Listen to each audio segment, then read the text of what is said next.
शिवजी का विवाह। मुनियों की आज्ञा से शिवजी और पार्वती जी ने गणेश जी का पूजन किया। मन में देवताओं को अनादि समझकर कोई इस बात को सुनकर शंका करे कि गणेश तो शिव के पार्वती की संतान है, अभी विवाह से पूर्व ही वे कहाँ से आ गए। वेदों में विवाह की जैसे रीति कही गई है, महामुनियों ने वह सभी रीति करवाई। पर्वतराज हिमाचल ने हाथ में कुश लेकर तथा कन्या का हाथ पकड़कर उन्हें भवानी शिव पत्नी जानकर शिवजी को संपन्न किया। जब महेश ने पार्वती का पाणिग्रहण किया, तब इंद्र सब देवता हृदय में बड़े ही हर्षित हुए। श्रेष्ठ मुनियोगण वेद मंत्री का उच्चारण करने लगे और देवगण शिवजी का जय जयकार करने लगे। अनेकों प्रकार के बाजे बजने लगे। आकाश में नाना प्रकार के फूलों की वर्षा हुई। शिव पार्वती का विवाह हो गया। सारे ब्रह्मांड में आनंद भर गया।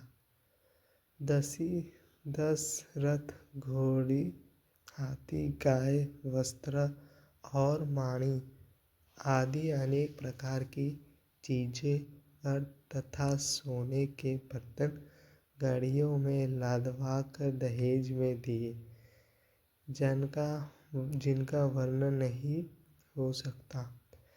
बहुत प्रकार का दहेज देकर फिर हाथ जोड़कर हिमाचल ने कहा, हे शंकर, आप पूर्ण काम है, मैं आपको क्या दे सकता हूँ। इतना कहकर वे शिवजी के चरण कमल पकड़कर रह गए। तब कृपा के सागर शिवजी ने उनको अपने ससुर का सभी प्रकार से समाधान किया। फिर प्रेम से परिपूर्ण हृदय मैनाजी ने शिवजी के चरण कमल पकड़े और कहा, हे नाथ, यह उमा मुझे मेरे प्राणों से समान प्यारी है। आप इसे अपने घर की टहलनिया बनाइएगा और इसके सब अपराधों को क्षमा करते रहिएगा। आप प्रसन्न होकर मुझे यह वर दीजिए। शिवजी ने बहुत तरह से अपनी सास को समझाया। तब वे शिवजी के चरणों से सिर नवाकर घर गई। फिर माता ने पार्वती को बुलाया लिया और गोद में बिठाकर यह सुंदर सीख दी, हे पार्वती, तुम सदा शिवजी के चरणों की पूजा करना। नारियों का यही धर्म है। उनके लिए पति ही देवता है और कोई देवता नहीं है। इस प्रकार की बातें कहते कहते उनके आंखों में आंसू भर आए और उन्होंने कन्या को छाती से चिपटा लिया। फिर बोले कि विधाता ने जगत में स्त्री जाति को क्यों पैदा किया। पराधन को सामने में भी सुख नहीं मिलता। यह कहते हुए माता प्रेमी में अत्यंत विकल हो गई, परंतु कुसुमय जानकर दुख करने का अवसर न जानकर उन्होंने धीरज धरा। मैंने बार बार मिलती है और पार्वती के चरणों को पकड़कर गिर पड़ती है। बड़ा ही प्रेम है, कुछ वर्णन नहीं किया जा सकता। भवानी सब स्त्रियों से मिल बैठकर फिर अपनी माता के हृदय से जा लिपटी। पार्वती जी माता से फिर मिलकर चली। सब किसी ने उन्हें योग्य आशीर्वाद दिया। पार्वती जी फिर माता की ओर देखती जाती थी। तब सखियाँ उन्हें शिवजी के पास ले गए। महादेव जी सब याचकों को संतुष्ट कर पार्वती के साथ घर कैलाश को चले। सब देवता प्रसन्न होकर फूल की वर्षा करने लगे और आकाश से सुंदर नगाड़े बजने लगे। तब हिमवान अत्यंत प्रेम से शिवजी को पहुँचाने के लिए चले। वृक्ष केतु शिवजी ने बहुत तरह से उन्हें संतोष कराकर विदा किया। पर्वतराज हिमाचल तुरंत घर आए और उन्होंने सब पर्वतों और सरोवरों को बुलाया। हिमवान ने आदर, दान, विनय और बहुत सम्मान पूर्वक सबकी विदाई की। जब शिवजी कैलाश पर्वत पर पहुँचे तब देवता अपने अपने लोकों को चले गए। तुलसीदास जी कहते हैं कि पार्वती जी और शिव जी जगत में माता पिता है, इसलिए मैं इनके श्रृंगार का वर्णन नहीं करता। शिवजी पार्वती विविध प्रकार के भोग विलास करते हुए अपने गानों सहित कैलाश पर रहने लगे। वे नित्य नए विहार करते थे। इस प्रकार बहुत समय बीत गया। तब 6 मुख वाले पुत्र स्वामी कार्तिक का जन्म हुआ, जिन्होंने युद्ध में तारकासुर को मारा। वेद शास्त्र और पुराणों में स्वामी कार्तिक के जन्म की गाथा प्रसिद्ध है और सारे जगत उसे जानता है। प्रश्न श्रृणान स्वामी कार्तिक के जन्म, कर्म, प्रताप और महान पुरुषार्थ को सारा जगत जानता है। इसलिए मैंने वृक्ष केतु शिवजी के पुत्र का चरित्र संक्षेप में ही कहा है। शिव पार्वती के विवाह की इस गाथा को जो स्त्री पुरुष कहेगा और गाएगा, वे कल्याण के कार्य और विवाहित मंगलों में सदा सुख पाएगा। गिरिजापति महादेव जी का चरित्र समुद्र के समान अपार है। उनका पार वेद भी नहीं पाते। तब अत्यंत मंद बुद्धि और गंवार तुलसीदास उनका वर्णन कैसे कर सकता है। शिवजी के रसीले और सुहावने चरित्र को सुनकर मुनि भरद्वाज ने बहुत ही सुख पाया। कथा सुनके ही उनकी लालसा बहुत बढ़ गई, नेत्रों में जल भर आया तथा रोमवाली खड़ी हो गई। वे प्रेम में मधुर हो गए, मुख से वाणी नहीं निकलती।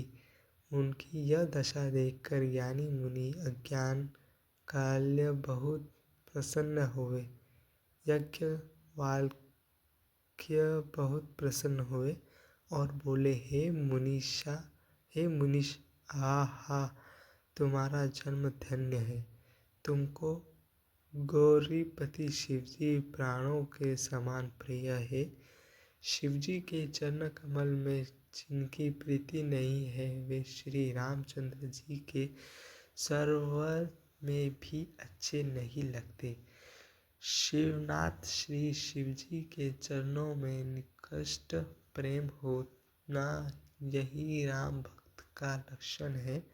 शिवजी के समान रघुनाथ जी का व्रत धारण करने वाले कौन है, जिन्होंने बिना ही पाप के सती जैसे स्त्री को त्याग दिया और प्रतिज्ञा करके श्री रघुनाथ जी की भक्ति को दिखा दिया। हे भाई, श्री रामचंद्र जी को शिवजी के समान और कौन प्यारा है।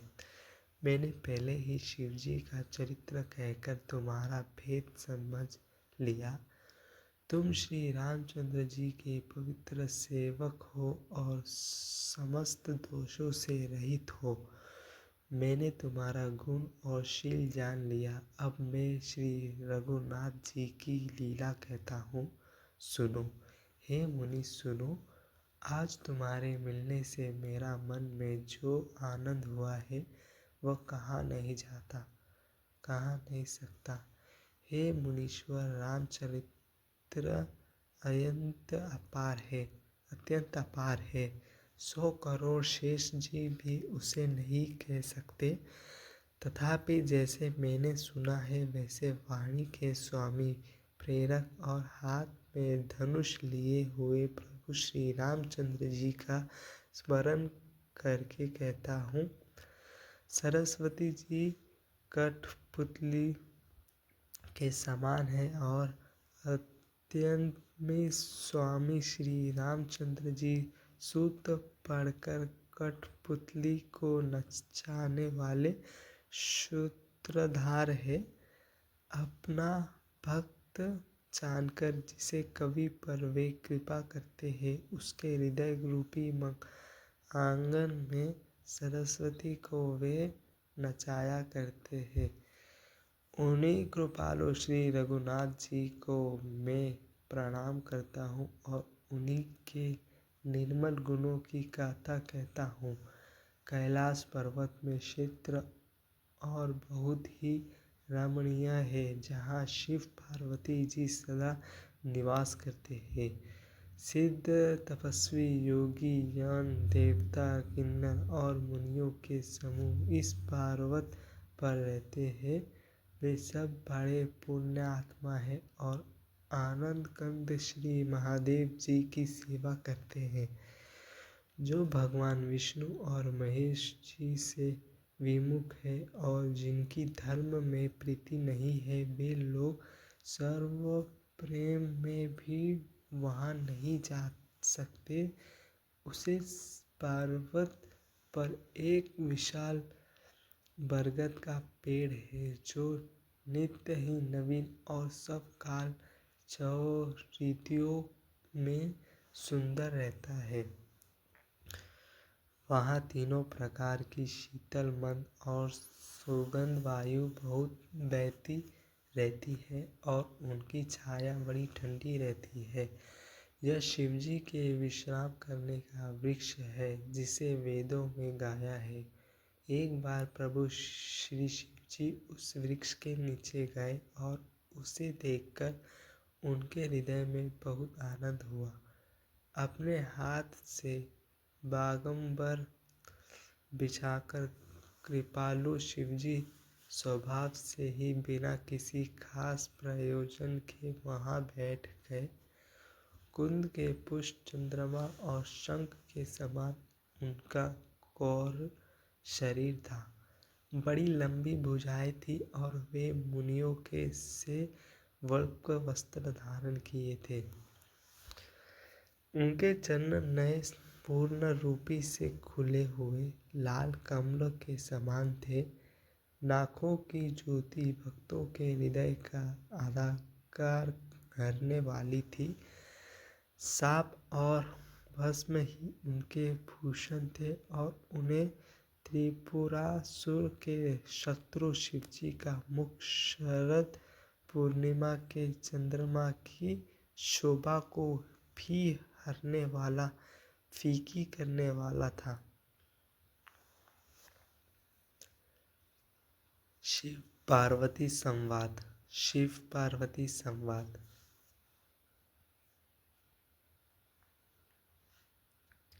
शिव पार्वती संवाद। उनके सिर पर जटाओं का मुकुट और गंगा जी शोभामय थी। कमल के समान बड़े बड़े नेत्र थे। उनका नीलकंठ था और वे सुंदरता के भंडार थे। उनके मस्तक पर द्वितीय का चंद्रमा शोभित था। कामदेव के शत्रु शिवजी वहाँ बैठे हुए ऐसे शोभित हो रहे थे, मानो शांत रस ही शरीर धारण किए बैठे हो। उसका अच्छा मौत जानकर शिव पत्नी माता पार्वती जी उनके पास गई। अपनी प्यारी पत्नी जानकर शिवजी ने उनका बहुत आदर सत्कार किया और अपनी बाई और बैठाने के लिए आसन दिया। पार्वती जी प्रसन्न होकर शिवजी के पास बैठ गई। उन्होंने पिछले जन्म की कथा स्मरण हो आई। स्वामी के हृदय में अपने ऊपर पहले की अपेक्षा अधिक प्रेम समझकर पार्वती जी हंसकर प्रिय वचन बोली। यज्ञ वाल्मीकि जी कहते हैं कि जो कथा सब लोगों का हित करने वाली है उसे ही पार्वती जी पूछना चाहती है। पार्वती जी ने कहा, हे संसार के स्वामी, हे मेरे नाथ, हे त्रिपुरासुर का वध करने वाले, आपकी महिमा तीनों लोकों में विख्यात है। चार अक्षर नाग, मनुष्य और देवता सभी आपके चरण कमल की सेवा करते हैं। हे प्रभु, आप सामर्थ्य, सर्वज्ञ और कल्याण स्वरूप है। सब कलाओं और गुणों के निधान है और योग्य ज्ञान तथा वैराग्य के भंडार है। आपका नाम शरणागतों के लिए कल्प वृक्ष है। हे सुख की राशि, यदि आप मुझ पर प्रसन्न हैं और सचमुच मुझसे अपनी दासी या अपनी सच्ची दासी जानते हैं तो हे प्रभु, आप श्री रघुनाथ जी की नाना प्रकार की कथा कहकर मेरा अज्ञान दूर कीजिए। जिनका घर कल्प वृक्ष के नीचे है वह भला दरिद्रता से उत्पन्न दुखी को क्यों सहेगा। हे शशि भूषण, हे नाथ, हृदय में ऐसा विचार कर मेरा बुद्धि के भारी ब्रह्म को दूर कीजिए। हे प्रभु, जो परमात्म ब्रह्मा के ज्ञाता और वक्ता मुनि है, वे श्री रामचंद्र जी को अनादि ब्रह्मा कहते हैं और शुभ सरस्वती जी वेद और पुराणों सभी श्री रघुनाथ जी का गुण गाते हैं। और हे कामदेव के शत्रु, आप भी दिन रात अदापूर्वक राम राम जप करते हैं। हे राम, वही यदाद्या के राजा के पुत्र है, अयोध्या के राजा के पुत्र है, या अजन्मे निर्गुण और आगे चार कोई और राम है। यदि वे राजा पुत्र है तो ब्रह्मा कैसे, और यदि ब्रह्मा है तो स्त्री के विरह में उनकी मति बावली कैसे हो गई। इधर उनके ऐसे चरित्र देखकर और उधर उनकी महिमा सुनकर मेरा बुद्धि अत्यंत चकरा रहा है। यदि इच्छा रहित व्यापक सामर्थ्य ब्रह्मा कोई और है तो हे नाथ, मुझे उस समझकर कहिए। मुझे नादान समझकर मन में क्रोध ना लाए। जिस तरह मेरे मोह दूर हो वही कीजिए। मैंने पिछले जन्म में वन में श्री रामचंद्र जी की प्रभुता देखी थी, परंतु अत्यंत ही भयभीत होने के कारण मैंने वह बात आपके सुनाई नहीं। तो भी मेरे मालिक मन को बोध न हुआ। उनका फल भी मैंने अच्छी तरह पा लिया। अब भी मेरा मन में कुछ संदेह है। आप कृपा कीजिए। मैं हाथ जोड़कर विनती करती हूँ। हे प्रभु, आपने उस समय मुझे बहुत तरह से समझाया था, फिर भी मेरे संदेह नहीं गया। हे नाथ, यह सोचकर मुझ पर क्रोध न कीजिए। मुझे अब पहले जैसा मोह नहीं है। अब मेरे मन में राम कथा सुनने की रुचि है। हे शोभनाग को अलंकार रूप में धारण करने वाले देवताओं के नाथ, आप श्री रामचंद्र जी के गुणों की पवित्र कथा कीजिए। मैं पृथ्वी पर सिर टिकाकर आपके चरणों की वंदना करती हूँ और हाथ जोड़कर विनती करती हूँ। आप वेदों के सुधाता को निचोड़ कर श्री रामचंद्र कथा का निर्माण यश वर्णन कीजिए। यद्यपि स्त्री होने के कारण मैं उस सुनने की अधिकारिणी नहीं हूँ, तथापि मैं मन, वचन और कर्म से आपकी दासी हूँ। संत लोग जहाँ अर्थ अधिकारी पाते हैं, वहाँ गुण तत्व भी उनके नहीं छिपते। हे देवताओं के स्वामी, मैं बहुत ही अर्थभाव से पूछती हूँ, आप मुझ पर दया करके श्री राम कथा जी की कथा कहिए। पहले तो वह कारण विचार कर बता लिए जिससे निर्गुण ब्रह्मा सगुण स्वरूप धारण करता है। फिर हे प्रभु श्री रामचंद्र जी के अवतरण की कथा कहिए तथा उनका उद्धार बाल चरित्र कहिए। फिर जिस प्रकार उन्होंने श्री जानकी जी से विवाह किया वह कथा कहिए। और फिर यह बतलाइए कि उन्होंने जो राज्य छोड़ा सो किस दोष से। हे नाथ, फिर उन्होंने वन में रहकर जो अपार चरित्र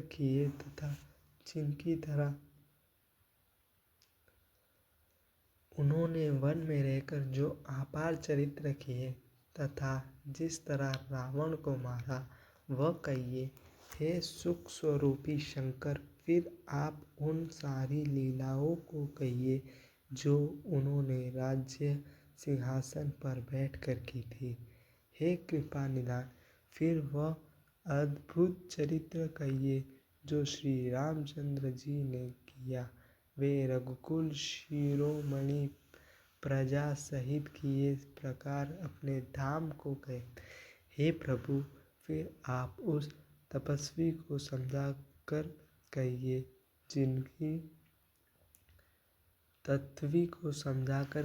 जिनकी अनुभूति में ज्ञान मनुगान सदा मग्न रहता है। और फिर भक्ति, ज्ञान, विज्ञान और वैराग्य का विभाग सहित वर्णन कीजिए।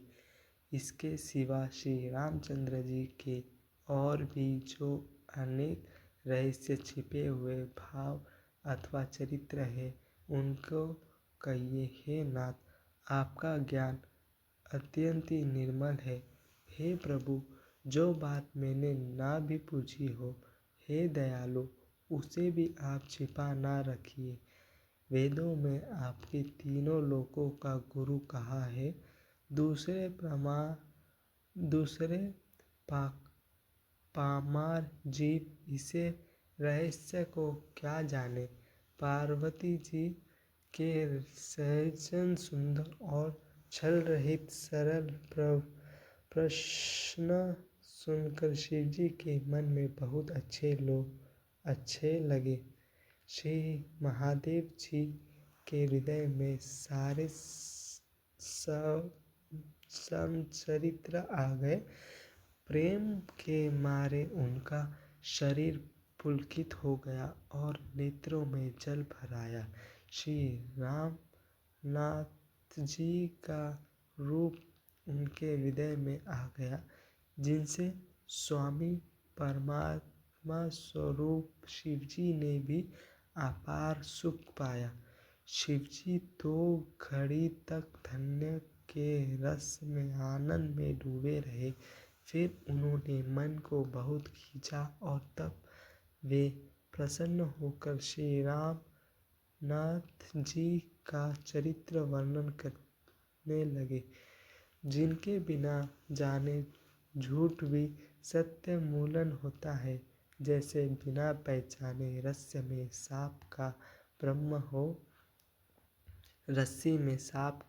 भ्रम हो जाता है, और जिनके ज्ञान लेने पर जगत का उसी तरह लोप हो जाता है, जैसे जगत पर सर्प का भ्रम जाता रहता है।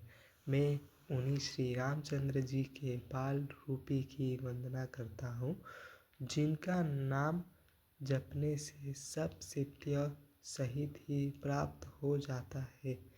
मंगल के धाम, अमंगल के हरने वाले और श्री दशरथ जी के अग्नि में खेलने वाले बाल रूपी श्री रामचंद्र जी मुझ पर कृपा करें। त्रिपुरासुर का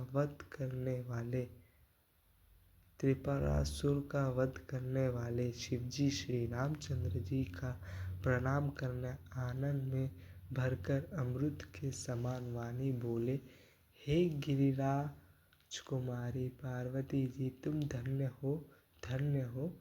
तुम्हारे समान कोई उपकार नहीं है। जो तुमने श्री रघुनाथ जी की कथा का प्रश्न पूछा है, जो कथा समस्त लोगों के लिए जगत को पवित्र करने वाले गंगा जी के समान है। तुमने जगत के कल्याण के लिए ही प्रश्न पूछे हैं। तुम श्री रघुनाथ जी के चरणों में प्रेम रखने वाली हो। हे पार्वती, मेरे विचार में तो श्री राम जी की कृपा से तुम्हारे मन में स्वल्प में भी शोक, मोह, संदेह और भ्रम कुछ भी नहीं है। फिर भी तुमने इसलिए वही पुरानी शंका की है कि इस प्रकार के कहने सुनने से सब का कल्याण होगा। जिन्होंने अपने कानों से भगवान की कथा नहीं सुनी, उनके कानों को छिद्र सापों के बिल के समान है। जिन्होंने अपने नेत्र से संतों के दर्शन नहीं किए, उनके वे नेत्र मोर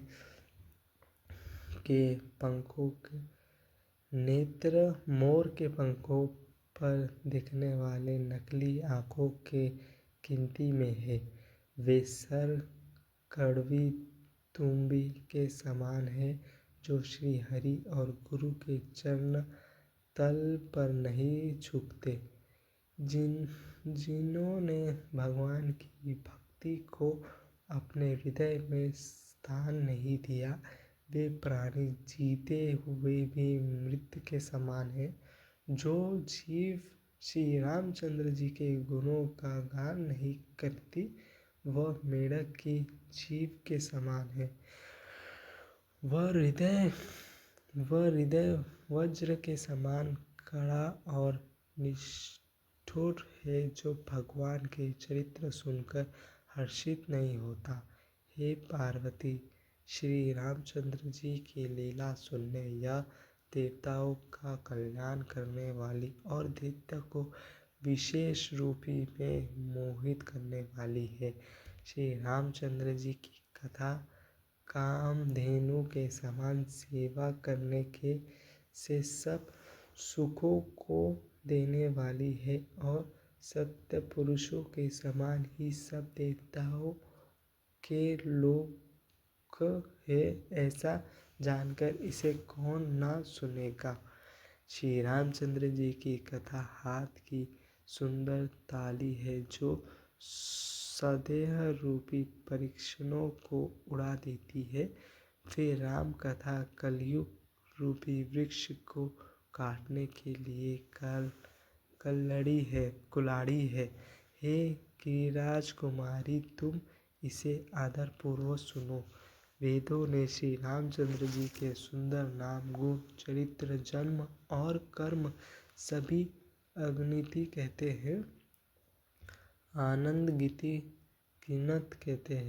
अनगिनत कहते हैं। जिस प्रकार भगवान श्री रामचंद्र जी अनंत है, उसी तरह उनकी कथा कर्त की गुणगान भी अनंत है। तो भी तुम्हारी अत्यंत प्रीति देखकर जैसे कुछ मैंने सुना है और जैसा मेरी बुद्धि है, उसी के समान मैं कहूँगा। हे पार्वती, तुम्हारा प्रश्न स्वाभाविक ही सुंदर, सुखदायी और संतोष प्राप्त है और मुझे तो बहुत ही अच्छा लगा। परंतु हे पार्वती, एक बात मुझे अच्छी नहीं लगी। यद्यपि वह तुम्हारे मोह के वश होकर ही कही है। तुमने जो कहा कि वे राम कोई और है, जिन्होंने वेद गाते और मुनिराज जिनका ध्यान धरते हैं। जो मोह रूपी पिशाच के द्वारा ग्रस्त है, पाखंडी है, भगवान के चरणों से विमुख है और जो झूठ सच कुछ भी नहीं जानते, ऐसे अधम मनुष्य ही इसी तरह कहते सुनते हैं। जो अज्ञानी मूर्ख, अंधे और भाग्यहीन है और जिनके मन रूपी दर्शन पर विषय रूपी कई जमी हुई है, जो व्यभिचारी, छली और बड़े कुटिल है और जिन्होंने कभी स्वरूपी में भी संत समझकर के दर्शन नहीं किए और जिन्होंने अपने लाभ हानि नहीं सूझती, वे ही ऐसे वेदाविरुद्ध बातें कहा करते हैं। जिनका हृदय रूपी दर्पण मैला है और जो नेत्र से हीन है, वे बेचारों श्री रामचंद्र जी का रूप कैसे देखे। जिनका गुणगान सुगुण का कुछ भी विवेक नहीं है, जो अनेक मंगलगत बातें बका करते हैं, जो श्री हरि की माया के वश में होकर जगत में जन्मे मृत्यु के चक्र में भ्रमित फिरते हैं, उनके लिए कुछ भी कह डालना असंभव नहीं है। जिन्होंने वायु का रूप स्त्रपात आनंद में यदि हो गया हो, जो भूत के वश हो गए हैं और जो नशों में चूर है, ऐसे लोगों विचारक वचन नहीं बोलते। जिन्होंने महामोह रूपी मदिरा पी रखी है, उनको कहने पर कान नहीं देना चाहिए।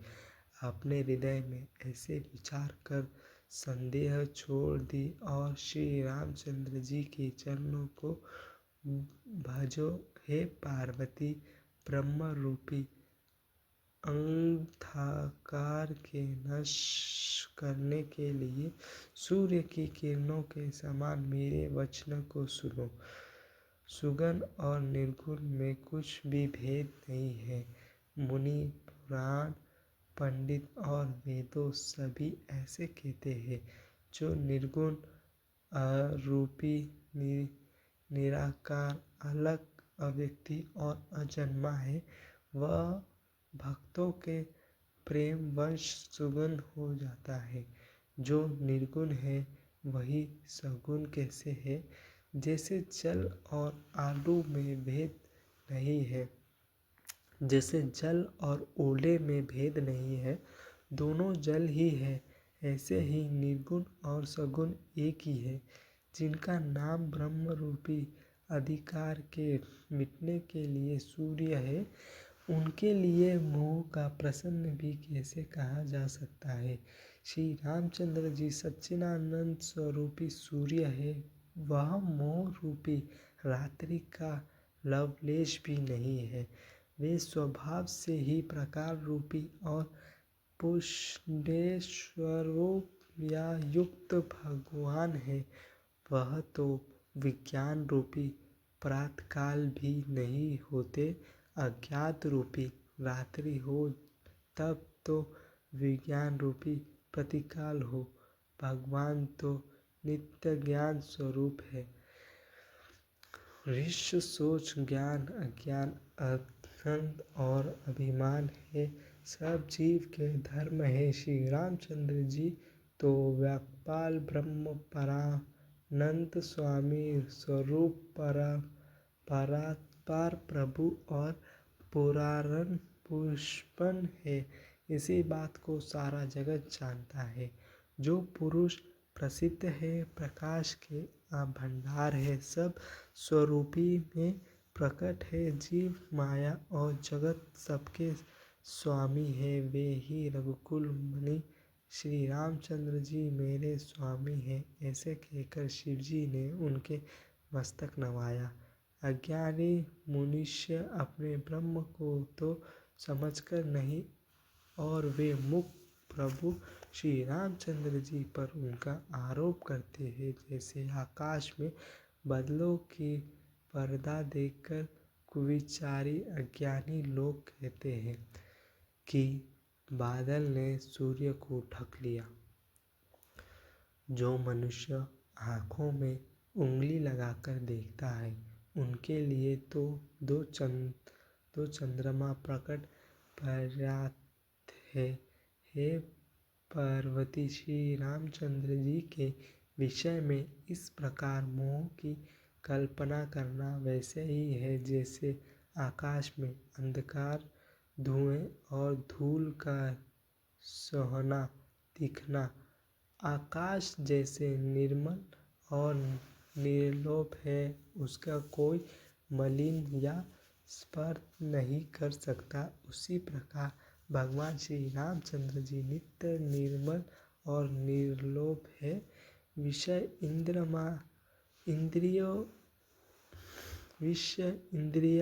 इंद्रियों के देवता और जीवात्मा ये सब एक ही के सहायता से एक चेतन होते हैं।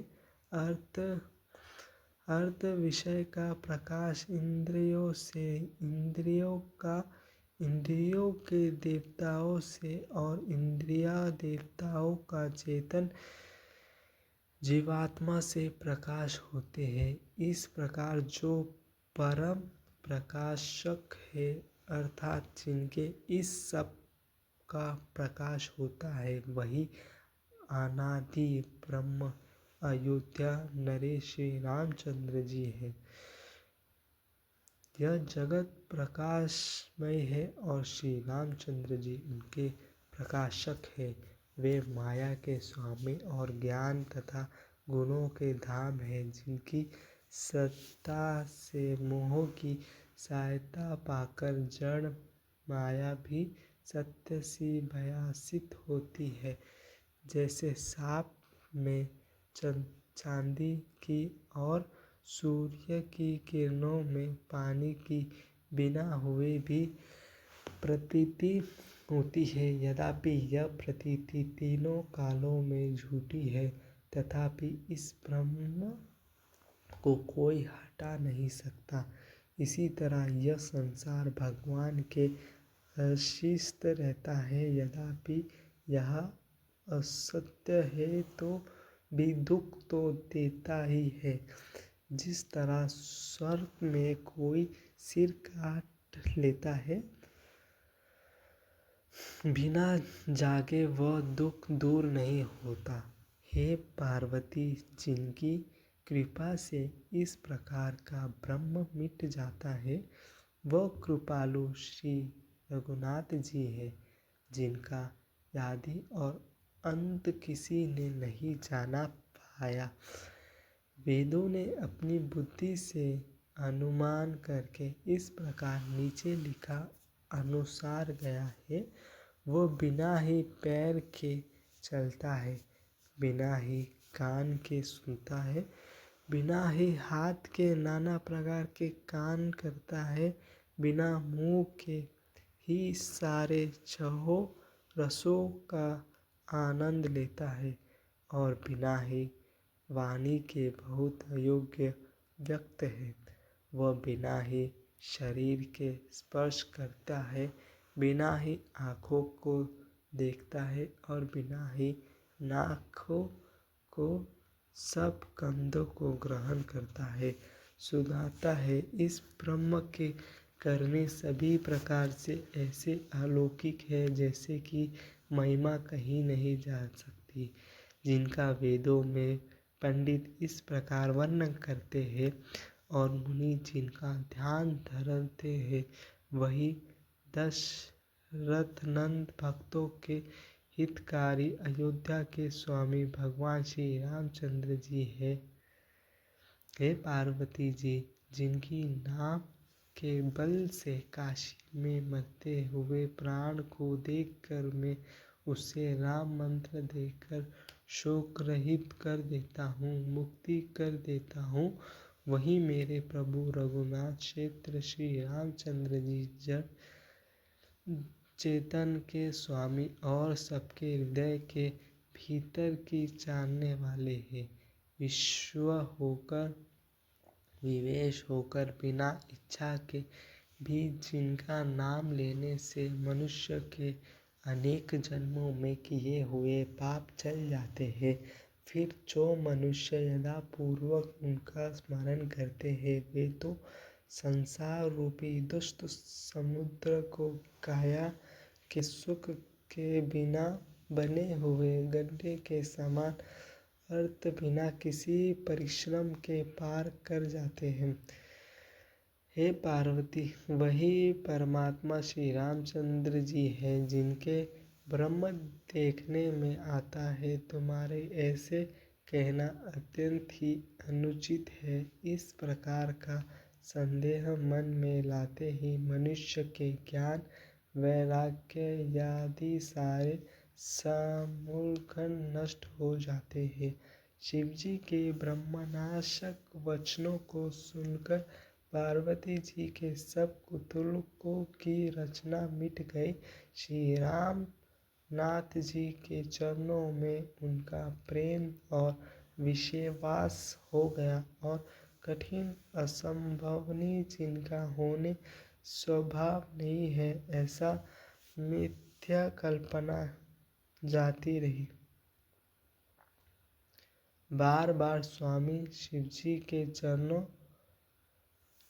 कमल को पकड़कर और अपने कमल के समान हाथों को जोड़कर पार्वती जी मानो प्रेम रस में सानकर सुंदर वचन बोली। आपकी चंद्रमा की किरणों के समान शीतल वाणी सुनकर मेरा अज्ञान रूपी शरद ऋतु की धूप का भारी तप्त मिट गया। हे कृपालु, अपने मेरा सब संदेह हर लिया। अब श्री रामचंद्र जी की यथार्थ स्वरूपी मेरे समझ में आ गया। हे नाथ, आपकी कृपा से अब मेरे विशेष जाता रहा और आपके चरणों के अनुग्रह से मैं सुखी हो गई। यद्यपि मैं स्त्री होने के कारण स्वामी से ही मूर्ख और ज्ञानहीन हूँ, तो भी आप मुझे अपनी दासी जानकर, हे प्रभु, यदि आप मुझ पर प्रसन्न हैं तो जो बातें मैंने पहले आपसे पूछी थी वही कहिए। यही सत्य है। श्री रामचंद्र जी ब्रह्म है, चंद्रमा ज्ञान स्वरूपी है, चिन्मय ज्ञान स्वरूपी है, अविनाशी है, सबके रहित और सबके हृदय रूपी नगरी में निवास करने वाले हैं। फिर हे नाथ, उन्होंने मनुष्य का शरीर किस कारण से धारण किया? हे धर्म की ध्वज धारण करने वाले प्रभु, यह मुझ पर समझाकर कहिए। पार्वती जी के अत्यंत नम्र वचन सुनकर और श्री रामचंद्र जी की कथा में उनका विशुद्ध प्रेम देखकर तब कामदेव के शत्रु स्वाभाविक ही सूजना कृपा निधान शिवजी मन में बहुत ही हर्षित हुए और बहुत प्रकार से पार्वती की बड़ाई करते फिर बोले। नौवा पारायण पहला विश्राम मास पारण्य चौथी विश्राम। अवतार के हेतु। हे पार्वती, निर्मल रामचरितमानस की वह मंगलमय कथा सुनकर जैसे काकभुशुंडी ने विस्तार से कहा और पक्षियों ने राजा गुरु जी ने सुनी थी, वह क्षेत्र संवाद जिस प्रकार हुआ वह मैं आगे कहूँगा। अभी तुम श्री रामचंद्र जी की अवतार का परम सुंदर और पवित्र पापनाशक चरित्र सुनो। श्री हरि के गुण मन कथा और स्वरूप सभी आर पार अगम्य और आसान है। फिर भी हे पार्वती, मैं आपकी बुद्धि के अनुसार कहता हूँ, तुम यथापूर्वक सुनो। हे पार्वती, सुनो। वेद शास्त्रों ने श्री हरि के सुंदर, विस्तृत और निर्मल चरित्र का गुणगान किया है। हरि की अवतरण जैसे कारण से होता है, वह कारण बस यही है ऐसा नहीं कहा जा सकता। अनेकों कारण हो सकते हैं और ऐसा भी हो सकता है जैसे कोई जानना ही नहीं सकता। हे सयानी सुनो, हमारा मत तो यह है कि बुद्धि, मन और वाणी से श्री रामचंद्र जी की तत्कालना नहीं की जा सकती। तथापि संत, मुनि, वेद और पुराण अपनी अपनी बुद्धि के अनुसार जैसे कुछ कहते हैं और जैसे कुछ मेरे समझ में आता है। हे मुख सुखी, वही कारण मैं तुमको सुनाता हूँ। जब जब धर्म का अहस होता है और नीचे अभिमानी राक्षस बढ़ जाते हैं और वे ऐसे अन्याय करते हैं कि जिनका वर्णन नहीं किया जा सकता, तथा ब्रह्म, गौ, देवता और पृथ्वी, वे असुरों को मारकर देवताओं को स्थापित करते हैं।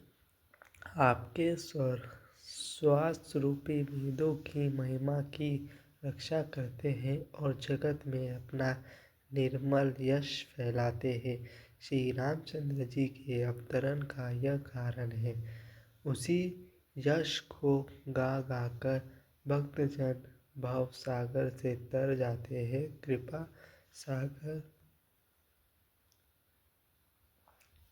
कृपा सागर भगवान भक्तों के हित के लिए शरीर धारण करते हैं। श्री रामचंद्र जी के जन्म लेने के अनेक कारण हैं, जो एक से एक बढ़कर विचित्र है। हे सुंदर बुद्धि वाली भगवानी, मैं आपके दो एक जन्म का विस्तार से वर्णन करता हूँ। तुम सावधान होकर सुनो। श्री हरि के जय और विजय दो प्यारे द्वारपाल है, जिनको सब कोई जानता है। उस दोनों भाइयों ने ब्राह्मण सनकादि के श्राप से असुरों का तामसी शरीर पाया। एक का नाम था हिरण्यकशिपु और दूसरे का नाम हिरण्यकश्यप। हे देवराज इंद्र के गर्भ को छुड़ाने वाले सारे जगत के प्रसिद्ध हैं। वे युद्ध में विजय पाने वाले विमुख वीर थे। इसमें से एक हिरण्यकश्यप को भगवान ने वराह यानी कि सूअर का शरीर धारण करके मारा। फिर दूसरे हिरण्यकशिपु का नरसिंह रूप धारण करके वध किया और अपने भक्तों प्रहलाद का सुंदर यश फैलाया।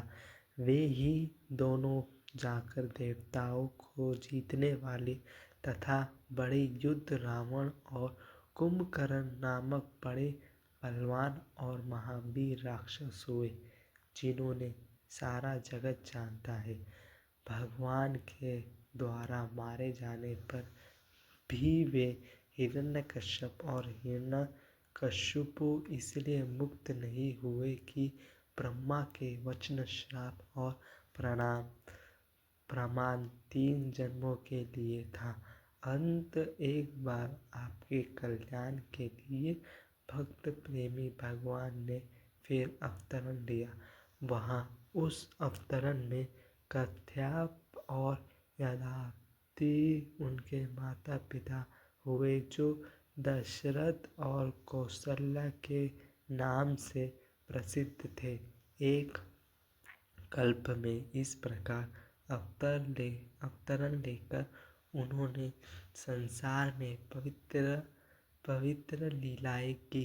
एक कल्प में सब देवताओं को जलनाध्यान दैत्य से युद्ध में हार जाने के कारण दुखी देखकर शिवजी ने उसी साथ बड़ा घोर युद्ध किया।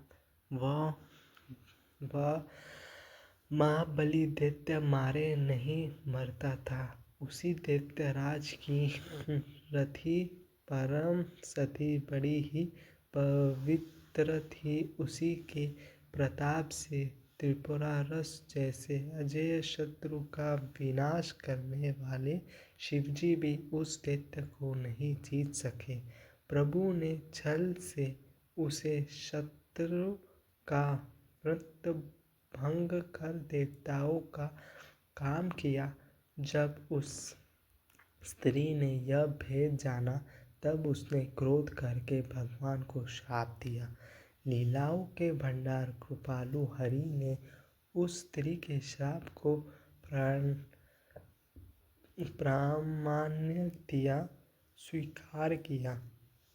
वही जलनाधर उस कल्प में रावण हुआ। जैसे श्री रामचंद्र जी ने युद्ध में मार कर परमपद दिया। एक जन्म में कारण यह था जिससे श्री रामचंद्र जी ने मनुष्य देह धारण किया। हे भरद्वाज मुनि सुनो, प्रभु के प्रत्येक अवतरण की कथा का कवियों ने नाना प्रकार से वर्णन किया है। एक बार नारद जी ने श्राप दिया।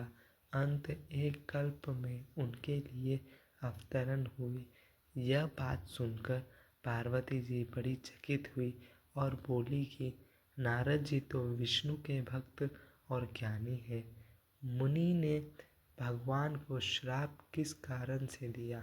लक्ष्मीपति भगवान ने उनका क्या अपराध किया था? हे पुरारी शंकर जी, यह कथा मुझसे कहिए। मुनि नारद के मन में मोह होने बड़ा आश्चर्य की बात है। तब महादेव जी ने हंसकर कहा, ना कोई ज्ञानी है ना मूर्ख। श्री राम कथा जी जब जिनको जैसा करते हैं वह उसी क्षण वैसा ही हो जाता है। ना कोई ज्ञानी है ना मूर्ख। श्री राम कथा जी जब जिनको जैसा कहते हैं वह उसी क्षण वैसा ही हो जाता है। ज्ञान वाल्मीकि जी कहते हैं, हे भरद्वाज, मैं श्री रामचंद्र जी के गुणों की कथा कहता हूँ, तुम आदर से सुनो। तुलसीदास जी कहते हैं कि मन और मद को छोड़कर अवकर्ण का नाश करके वाले रघुनाथ जी को भजो। हिमालय पर्वत में एक बड़े पवित्र गुफा थी। उनके समीप ही सुंदर गंगा जी बहती थी। वह परम पवित्र सुंदर आश्रम देखने पर नारद के मन में बहुत ही सुहावना लगा। पर्वत, नदी और वन के सुंदर विभागों को देखकर नारद जी का लक्ष्मीकांत भगवान के चरणों में प्रेम हो गया। भगवान का स्मरण करते ही उसके शाप उन्हें दक्ष प्रजापति ने दिया था और जिनके कारण वे एक स्थान पर नहीं ठहर सकते थे, गति रुकी गई और मन के स्वाभाविक ही निर्मल होने से उनकी समाधि लग गए। नारद मुनि की यह तपोमय स्थिति देखकर देवराज इंद्र डर गया। उनके कामदेव को बुलाकर उनका आदर सत्कार किया और कहा कि मेरे हित के लिए तुम अपने सहायकों सहित नारद की समाधि भंग करने को जाओ। यह सुनकर मीनध्वज कामदेव मन में प्रसन्न होकर चलो। इंद्र के मन में यह डर हुआ कि देवताओं नारद मेरी पूरी आम्रवती का निवास राज्य चाहता है।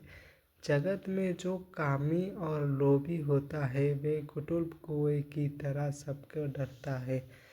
जैसे मूर्ख कुत्ता सिंह को देखकर सूखी हड्डी लेकर भागे और वह मूर्ख यह समझने की कहीं उसी हड्डी को सिंह छीन न ले, वैसे ही इंद्र को नारद जी मेरे राज्य छीन लेंगे ऐसे सोचते लाज नहीं आई।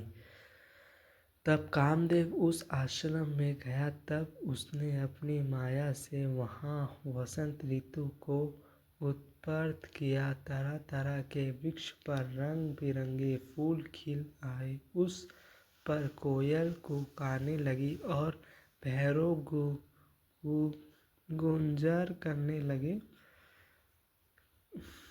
कामगिनों को भड़काने वाले 3 प्रकार की शीतल मंद और सुगंध सावनी हवा चलने लगी।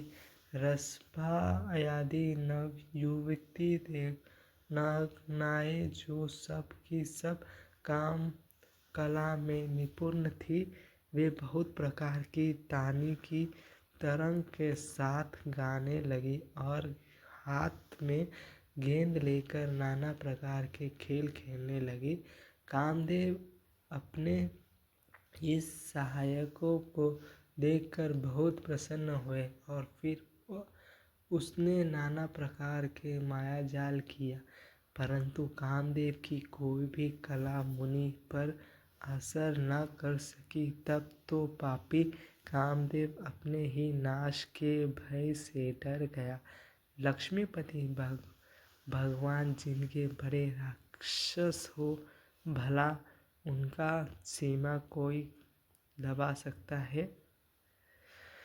तब अपने रहे सहायकों समेत कामदेव ने बहुत डरकर और अपने मन में हार मानकर बहुत ही अर्थ वचन कहते हुए मुनि के चरणों को जा पकड़ा। नारद जी के मन में कुछ भी क्रोध न आया। उन्होंने प्रिय वचन कहकर कामदेव का समाधान किया। तब मुनि के चरणों में सिर नवाकर और उनके आज्ञा पाकर कामदेव अपना रहस्य को सहित लौट गया। देवराज इंद्र की सभा में जाकर उसने मुनि की सुशीलता और अपनी क्रूरता सब कही। जैसे सुनकर सबके मन में आश्चर्य हुआ और उन्होंने मुनि की बड़ाई करके श्री हरि को सिर नवाया। तब नारद जी शिव जी के पास आए। उनके मन में इस बात का अहंकार हो गया कि हमने कामदेव को जीत लिया। उन्होंने कामदेव को चरित्र शिवजी को सुनाए और महादेव जी उन नारद जी को अत्यंत प्रिय जानकर इस प्रकार शिक्षा दी। हे मुनि, मैं तुमसे बार बार विनती करता हूँ कि जिस तरह यह कथा तुमने मुझसे सुनाई, उस तरह भगवान श्री हरि को कभी मत सुनाना। चर्चा भी चले तब भी इसको छुपा जाना। नारद का अभिमान और माया का प्रभाव। यद्यपि शिवजी ने यह हित की शिक्षा दी, पर नारद को वह अच्छा न लगा। हे भरद्वाज, अब कौतूहल सुनो। हरि की इच्छा बड़ी बलवान है। श्री रामचंद्र जी जो कहना चाहते हैं वह होता है। ऐसा कोई नहीं है जो उनके विरोध कर सके। श्री शिवजी के वचन नारद जी को मन को अच्छा नहीं लगा, तब वे वहाँ से ब्रह्मलोक को चल दिए। एक बार गणविधि में निपुण मुनिनाथ नारद जी हाथ में सुंदर वाणी लिए हरि गुण गाते हुए सिंहासार को गए, जहाँ वेदों के मस्तक रूपी लक्ष्मी निवास भगवान नारायण रहते हैं। निवास भगवान उठकर बड़े आनंद से उसने मिले और ऋषि नारद जी के साथी आसन पर बैठ गए। चराचर के स्वामी भगवान हंसकर बोले, हे मुनि, आज आपने बहुत दिनों पर दिया है। यद्यपि श्री शिवजी ने उन्हें पहले से ही बरज रखा था, तो भी नारद जी ने कामदेव का सारा चरित्र भगवान को कह सुनाया। श्री रघुनाथ जी की माया बड़ी ही प्रबल है। जगत में ऐसा कौन जन्मा है जैसे वे मोहित न कर दे। भगवान सूखा मुँह करके कोमल वचन बोले, हे मुनिराज, आपका स्मरण करने से दूसरों के मोह, काम, मद और अभिमान मिट जाता है। फिर आपके लिए तो कहना ही क्या। हे मुनि सुनिए, मोह तो उसके मन में होता है जिनके हृदय में ज्ञान विज्ञान नहीं है। आपके तो ब्रह्मचर्य में तप्त और बड़े धीर बुद्धि है। भला कहीं आपको भी कामदेव सता सकता है। नारद जी ने अभिमान के साथ कहा, भगवान, यह सब आपकी कृपा है। कृपा निधान। भगवान ने मन में विचार कर देखा कि आपके मन में गर्व का भारी वृक्ष का अंकुर पैदा हो गया है। मैं उसे तुरंत ही उखाड़ फेंकूंगा, क्योंकि सेवकों का हित करना हमारा प्रण है। मैं अवश्य ही वह उपाय करूंगा जिससे मुनि का कल्याण और मेरा खेल हो। तब नारद जी भगवान के चरणों में सिर नवाकर चले। उनके हृदय में अभिमान और भी बढ़ गया। तब लक्ष्मीपति भगवान ने अपनी माया को प्रेरित किया। अब उनके कठिन करने सुनो। इस हरिमय ने रास्ते में 100 योजन 400 कोस का एक नगर रचा। इस नगर की भांति भांति की रचनाएं लक्ष्मी निवास भगवान विष्णु के नगर वैकुंठ से भी अधिक सुंदर थी।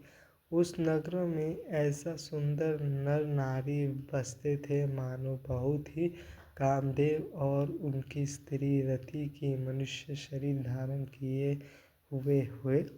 उस नगरी में शीलनिधि नाम का एक राज्य रहता था, जिनके यह असंख्य घोड़े, हाथी और सोने के समूह थे। उनका वैभव और विलास 100 इंद्रों के समान था। वह रूपी तेजी, बल और नीति का घर था। उनके विश्वमोहिनी नाम की एक ऐसी स्वरूपी कन्या थी, जिनके रूप को देखकर लक्ष्मी जी की महिमा हो जाए। वह सब गुणों का खान भगवान की माया ही थी। उनके शोभा का वर्णन कैसे किया जा सकता है। वह राजकुमारी स्वयंवर करना चाहती थी। इससे वह अज्ञात राज्य आए थे। खिलवाड़ी मुनि नारद जी उस नगर में गए और नगरवासियों से उन्होंने सब हाल पूछा। सब समाचार सुनकर वे राज्य के महल में आए। राज्य ने पूजा करके मुनि को आसन पर बैठाया। विश्वमोहिनी का स्वयंवर, शिवजी तथा भगवान को श्राप और नारद का मोहभंग। फिर राजा ने राजकुमारी को लाकर नारद जी को दिखलाया और पूछा कि हे नाथ, आप अपने हृदय से विचार कर इसके सब गुणों दोष कहिए। उनके रूप को देखकर मुनि वैराग्य भूल गया और बड़ी देर तक उनकी ओर देखते ही रह गया। उनके लक्षण देखकर मुनि उनकी आपको भी भूल गए और हृदय में हर्षित हुए, पर प्रकट रूपी में उन लक्षणों को नहीं कहा। लक्षणों को सोचकर वे मन में कहने लगे कि जो इसे वैवाहेगा वह अमर हो जाएगा और रणभूमि में कोई इसे जीत न सकेगा।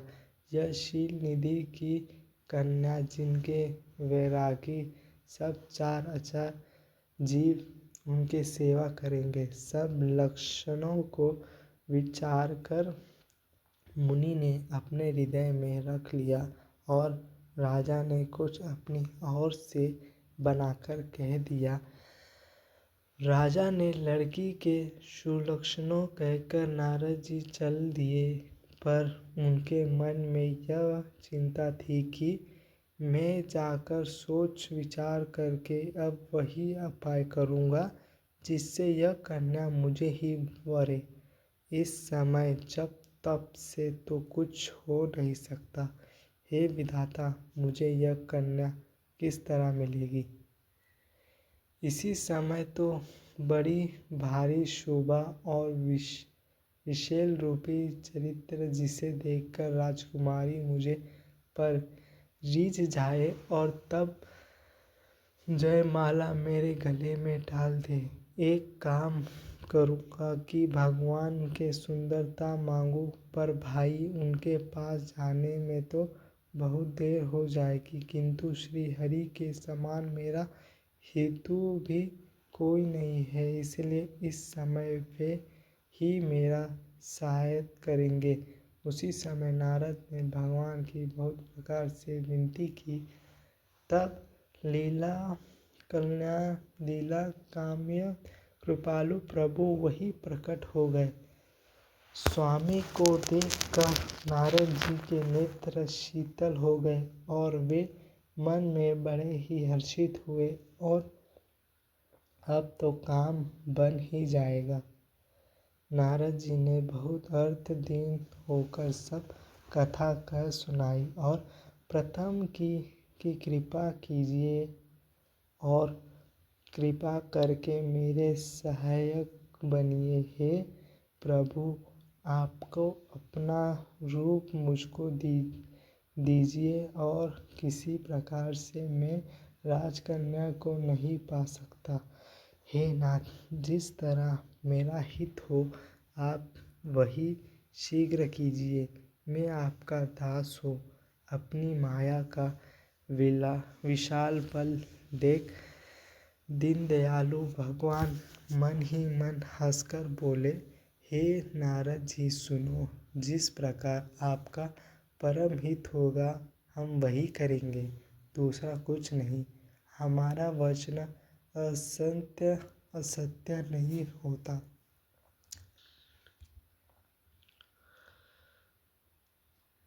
हे योगी मुनि सुनिए, रोग से व्याकुल रोगी कृपा कथा मांगे तो वैद्य उसे नहीं देता। उसी प्रकार मैंने भी तुम्हारा हित करने की ठान ली है। ऐसा कहकर भगवान अत्यंत धन हो गए। भगवान की माया के वशीभूत हुए मुनि ऐसे मूढ़ हो गए कि हे भगवान की अगूढ़ वाणी को भी न समझ सके। ऋषि राज नारद जी तुरंत वहाँ गए जहाँ स्वयंवर की भूमि बनाई गई थी। राजा लोग खूब सजा धज कर समाज सहित अपने अपने आसन पर बैठे थे। मुनि मन ही मन प्रसन्न हो रहे थे कि मेरे स्वरूप बड़ा सुनकर है, मुझे छोड़ कन्या भूलकर भी दूसरों को ना वरेगी। कृपा निदान भगवान ने मुनि के कल्याण के लिए उन्होंने ऐसा कुरूप बना लिया कि जिनका वर्णन नहीं हो सकता। पर यह चरित्र कोई भी न जान सका। सबके उन नारद ही जानकर प्रणाम किया। वहाँ शिवजी के 2 गण भी थे। वे सब भेद जानते थे और ब्रह्मांड का वेश जानकर सारी लीला देखते फिरते थे। वे भी बड़े मौजी थे। नारद जी अपने हृदय में स्वरूप का बड़ा अभिमान लेकर जिस समझ पंडित में जाकर बैठे थे, यह शिवनी के दोनों गण भी वहीं बैठे थे। ब्रह्मांड के वेशों में होने के कारण उनके इस चाल को कोई न समझ सका। वे नारद जी को सुनकर व्यंग वचन कहते थे। भगवान ने इनको अच्छी सुंदरता दी है, इनके शोभा देखकर राजकुमारी जी रिस हो जाएगी और हरि वानर जानकर इन्हें को खास तौर से वरेगी। नारद मुनि को मोह हो रहा था, क्योंकि उनका मन दूसरों के हाथ माया के वश में था। शिवजी के गुण बहुत प्रसन्न होकर हंस रहे थे। यद्यपि मुनि उनके अटपटी बातें सुन रहे थे, पर बुद्धि ब्रह्म से सनी हुई होने के कारण वे बातें उनके समझ में नहीं आती थी। उनके बातें को वे अपनी प्रसंग समझ रहे थे। इस विषय चरित्र के और किसी ने नहीं जाना। केवल राजकन्या ने नारद जी का वह रूप देखा। उनके बंदर का सा मुंह और भयंकर शरीर देखकर ही कन्या के हृदय में क्रोध उत्पन्न हो गया। तब राजकुमारी जी सखिया को साथ लेकर इस तरह चल मानो राजहंसिनी चल रही है। वह अपने कमल जैसे हाथों में जयमाला लिए सब राजकुमारों को देखती हुई घूमने लगी। जिस और नारद जी रूपी के घर में फूल बैठे थे, उस और उसने भूल कर भी नहीं ताका। नारद मुनि बार बार अचानक और छटपटाते हैं। उनके दशा देखकर शिवजी के गुण मुस्कुराते हैं। कृपालु भगवान श्री राजा का शरीर धारण कर वह जा पहुँचे। राजकुमारी ने हर्षित होकर उनके गले में जयमाला डाल दी। लक्ष्मी निवास भगवान दहीन को ले आए। सारी राजमंडली निराश हो। मोह के कारण मुनि की बुद्धि नष्ट हो गई थी। इसी वे राजकुमारी को गाय देखे बहुत ही विकल हो गया, मानो कंठ से छूटकर मुनि गिर गए हो। तब शिवजी के गुणों ने मुस्कुराकर कहा, जाकर दर्पण में अपना मुंह को देखिए। ऐसा कहकर वे दोनों बहुत भयभीत होकर भागे। मुनि ने जल में झांककर अपना मुंह देखा। अपने रूप देखकर अपना क्रोध बहुत बढ़ गया। उन्होंने शिवजी के उन गानों को असत्य कठोर श्राप दिया। तुम दोनों कपट और पापी जाकर राक्षस हो जाओ। तुमने हमारी हंसी की, उनका फल चखो। अब फिर किसी मुनि की हंसी करना। मुनि ने अपना फिर जल में ले देखा तो उन्होंने अपना असली रूप प्राप्त हो गया। तब भी उन्हें संतोष नहीं हुआ। उनके होठ फड़कते रहे और मन में क्रोध भरा था। तुरंत ही वे भगवान कमलपति के पास चले। मन में सोचते जाते थे, जाकर ये तो श्राप दूंगा या प्राण दे दूंगा। उन्होंने जगत में मेरा हंसी कराई। दैत्य के शत्रु भगवान हरि उन्हें बीच रास्ते में ही मिल गए।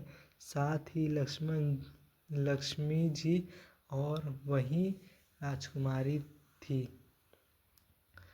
देवताओं के स्वामी भगवान ने मीठी वाणी से कहा, हे मुनि, व्याकुल की तरह कहा चलो। हे शब्द सुनते ही नारद को बड़ा क्रोध आया। माया के वशीभूत होने के कारण मन में चेत नहीं रहा।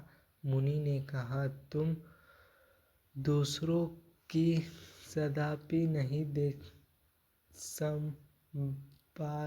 संपदा नहीं देख सकते। तुम्हारे ईर्ष्या और कपट बहुत है। समुद्र मंथने समय तुमने शिवजी को बावला बना दिया और देवताओं को प्रेरित करके उन्हें विषपान कराया। असुरों को मदिरा और शिवजी को विष देकर तुमने स्वयं लक्ष्मी और सुंदर मणि ले ली। तुम बड़े धोखेबाज और मत वाले हो, सदा कपट का व्यवहार करते हो। तुम परम स्वतंत्र हो, सिर पर तो कोई है ही नहीं। इससे जो मन को भाता है स्वच्छानंद से वही करते हो। भले को बुरा और बुरे को भला कर देते हो। हृदय में हर्ष विषाद कुछ भी नहीं लाते। सबके ठग करके गए हो, परख गए हो और अत्यंत निडर हो गए हो। इसी से ठगने के काम में मन में सदा उत्साह रहता है। शुभ अशुभ कर्म तुमसे बाधा नहीं देता। अब तक तुमको किसी ने ठीक नहीं किया था। अब कि तुमने इच्छा के घर बना दिया है। मेरे जैसे जबरदस्ती आदमी से छेड़खानी की है। आपने किया क्या फल अवश्य पाओगे। जिस शरीर को धारण करके तुमने मुझे ठगा है, तुम भी वही शरीर धारण करो। यह मेरा श्राप है। तुमने हमारा स्वरूप बंदर का सा बना लिया था। इससे बंदर ही तुम्हारी सहायता करेंगे। मैं जिस स्त्री को चाहता था उससे मेरा वियोग कराकर दुमने मेरा बड़ा अहित किया है। इसी से तुम भी स्त्री के वियोग में दुखी होगे। श्राप को सिर पर चढ़ाकर हृदय में हर्षित होते हुए प्रभु ने नारद जी से बहुत विनती की और कृपा निधान भगवान ने अपनी माया को प्रबल खींच ली। जब भगवान ने अपनी माया को हटा लिया तब वहाँ न लक्ष्मी ही रह गई न राजकुमारी ही। तब मुनि ने अत्यंत भयभीत होकर श्री हरि के चरण पकड़ लिया और कहा, हे शरणागत के दुख को हरने वाले, मेरी रक्षा कीजिए। हे कृपालु, मेरा श्राप मिथित हो जाए। तब दीनों पर दया करने वाले भगवान ने कहा कि यह सब मेरा ही इच्छा से हुआ है। मुनि ने कहा, मैंने को अनेक कोट वचन कहे हैं, मेरे पाप कैसे मिटेंगे। भगवान ने कहा, जाकर शंकर जी के संत नाम का जाप करो, इससे हृदय में तुरंत शांति होगी। शिव जी के समान मुझे कोई प्रिय नहीं है। इसी विश्वास को भूलकर भी न छोड़ना। हे मुनि पुरारी, शिवजी जैसा पर कृपा नहीं करते, वह मेरी भक्ति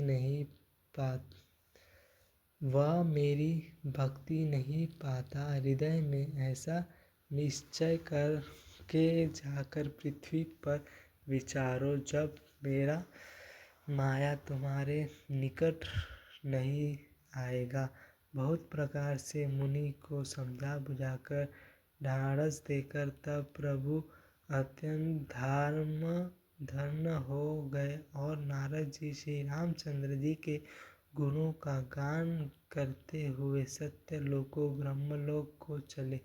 शिवजी के गुणों ने जब मुनि को मोहित और मन में बहुत प्रसन्न होकर मार्ग से जाते हुए देखा, तब वे अत्यंत भयभीत होकर नारद जी के पास आए और उनके चरण पकड़कर दीन वचन बोले, हे मुनिराज, हम ब्राह्मण नहीं है, शिवजी के गण है। हमने बड़े अपराध किया जिनका फल हमने पा लिया। हे कृपालु, आप श्राप दूर करने की कृपा कीजिए। दीनों पर दया करने वाले नारद ने कहा, तुम दोनों जाकर राक्षस हो आओ। तुम्हें महान ऐश्वर्य, तेज और बल की प्राप्ति हो। तुम अपनी भुजाओं के बल से जब सारे विश्व को जीत लोगे, तब भगवान विष्णु मनुष्य को शरीर धारण करेंगे। युद्ध में श्री हरि के हाथ से तुम्हारी मृत्यु होगी, जिससे तुम मुक्त हो जाओगे और फिर संसार में जन्म नहीं लोगे। वे दोनों मुनि के चरणों में सिर नवाकर चले और समय पाकर राक्षस हुए।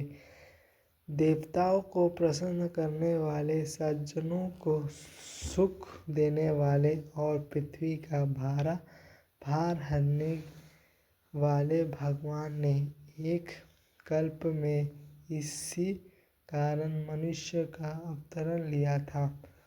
इस प्रकार भगवान के अनेक सुंदर, सुखदायक और अलौकिक जन्म और कर्म हैं।